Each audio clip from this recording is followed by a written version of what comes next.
ये जो ये जो क्वेश्चन आपको दिखाई दे रहा है ना, ये क्लास 10th की अध्याय फर्स्ट वास्तविक संख्याओं का क्वेश्चन है।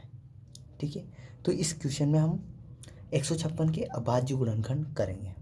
ठीक है, अब देखो अभाज्य गुणनखंड क्या होते हैं, अभाज्य संख्याएं क्या होती है, मैं आपको वीडियो नंबर 1 में बता चुका हूँ।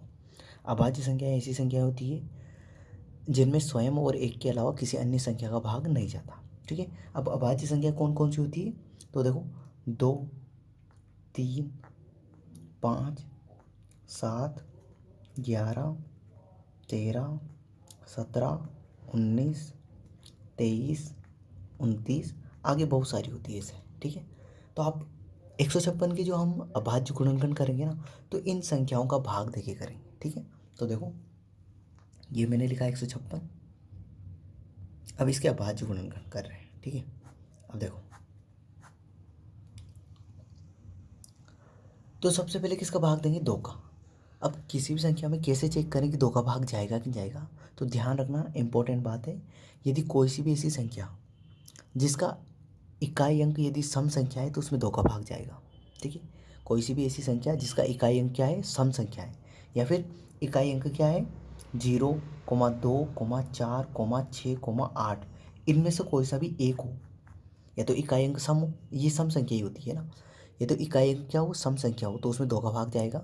यदि इकाई अंक इनमें से कोई सा एक है, 0, 2, 4, 6, 8 में से कोई सा एक है, तो उसमें भी 2 का भाग जाएगा। तो देखो इसका इकाई अंक क्या है, 6, तो इसमें इस संख्या में 2 का भाग जाएगा नहीं जाएगा, जाएगा।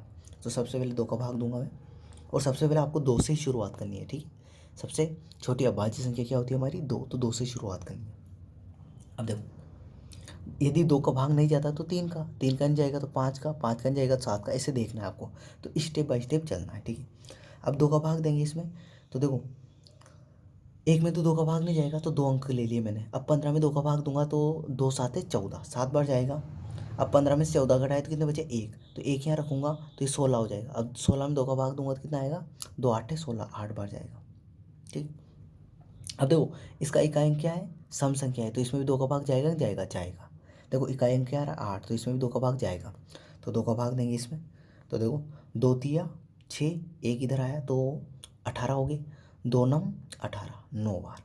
ठीक है, अब देखो इसका इकाई अंक क्या है, 9 है, तो 9 तो सम संख्या नहीं होती, तो इसमें 2 का भाग नहीं जाएगा।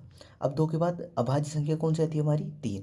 अब 3 का भाग देखेंगे, तो किसी भी संख्या में कैसे चेक करें कि 3 का भाग जाएगा कि नहीं जाएगा, तो ध्यान रखो कोई सी भी संख्या हो, यदि उसके अंकों को अपनों ने जोड़ा, और अंकों को जोड़ने के बाद जो संख्या आई उसमें 3 का भाग जा रहा है, तो उस पूरी संख्या में 3 का भाग जाएगा। तो देखो जैसे यहाँ एग्जाम्पल समझो, मैंने इस संख्या के अंकों को जोड़ा तो 3 और 9 कितने हो जाएंगे, 12, और 12 में 3 का भाग जाता है नहीं जाता है, जाता है, 3 के बारे में 12 आता है ना, हाँ, तो 12 में 3 का भाग जाएगा, तो इस संख्या में भी 3 का भाग जाएगा। मैंने क्या बोला, यदि कोई भी ऐसी संख्या जिसके अंकों को अपनों ने जोड़ा, अंकों को अपनों ने क्या किया, जोड़ा, और अंकों को जोड़ने के बाद जो संख्या प्राप्त हुई उसमें 3 का भाग जा रहा है, तो उस संख्या में भी 3 का भाग जाएगा। तो देखो यहाँ पे किस क्या किया, जैसे 3 और 9 को जोड़ा तो 12 आया। अब 12 में 3 का भाग जाता है, हाँ बिल्कुल जाता है, 3 के बारे में आती है, तो इस संख्या में भी 3 का भाग जाएगा। तो 3 का भाग देखो जाएगा इसमें, तो 3 का भाग दूंगा मैं, 3 एकम 3 और 3 तिया 9। ठीक है, अब इसमें चेक करेंगे 3 का भाग जाएगा नहीं जाएगा, 2 का तो जाएगा ही नहीं क्योंकि एक बार देख लिया अपनों ने, 2 का तो जाएगा। अब इसमें चेक करना है, तो इसके अंकों को जोड़ो, 3 और 1 4। अब 4 में 3 का भाग जाता है क्या, 4 में 3 का भाग जाएगा कि नहीं जाएगा, नहीं जाता, तो इसमें 3 का भाग जाएगा कि नहीं जाएगा।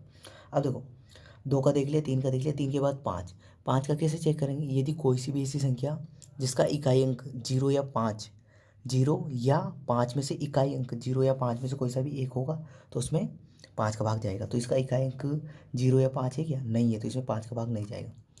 7 का कैसे चेक करेंगे, 7 का भाग देखिए, अब देखो 13 7 के पहाड़े में आता है क्या, नहीं आता है, तो इसमें 7 का भाग नहीं जाएगा। तो 2 का देख लिया, 3 का देख लिया, 5 का देख लिया, 7 का देख लिया, 7 के बाद किसका देखेंगे, 11 का। तो 11 का पहाड़ा बोलो, 11 एकम 11, तो 11 का भाग तो जा नहीं रहा है इसमें। अब 11 के बाद 11 एकम 11, 11 दूनी 22, तो 11 का भाग नहीं जा रहा है ना। अब 11 के बाद किसका देखेंगे, 13 का, तो 13 एकम 13 में तो चला जाएगा, 13 में 13 का भाग, तो 13 एकम 13। ठीक है, तो ये माना गया। तो 156 के अभाज्य गुणनखंड क्या क्या है अपने, तो देखो 156 बराबर आ गए अपने 2 गुणा 2 गुणा 3 गुणा 13, तो 2 गुणा ठीक है, 2 गुणा 3 गुणा 13, ठीक है। अब देखो दो दो कितनी बार है, 2 बार है, तो इसको क्या लिखूँगा मैं, 2 की घात 2। 3 कितनी बार है, 1 ही बार है, तो 3 की घात 1 गुणा 13 भी कितनी बार है, 1 बार, तो 13 की घात 1। देखो दो दो और 2 कितनी बार था, 2 बार, तो 2 की घात 2 लिख लिया मैंने। 3 एक ही बार था तो 3 की घात 1, 13 एक ही बार था तो 13 की घात 1। तो 156 के अभाज्य गुणनखंड क्या आ गया अपने, 2 गुणा 3 गुणा 13 है ना। तो ये मैंने अभाज्य संख्या है, ये जो लिखा है ना मैंने, ये सारी सारी क्या है, अभाज्य संख्या है। तो आपको अभाज्य गुणनखंड करना है ना, तो आपको अभाज्य संख्याओं के रूप में लिखना है, ठीक है। तो आई होप ये वीडियो आपको समझ में आया होगा, 156 के अभाज्य गुणनखंड आपको करना है क्योंकि। तो इस वीडियो के लिए इतना ही, अगले वीडियो में अगली संख्या के अभाज्य गुणनखंड करते हैं।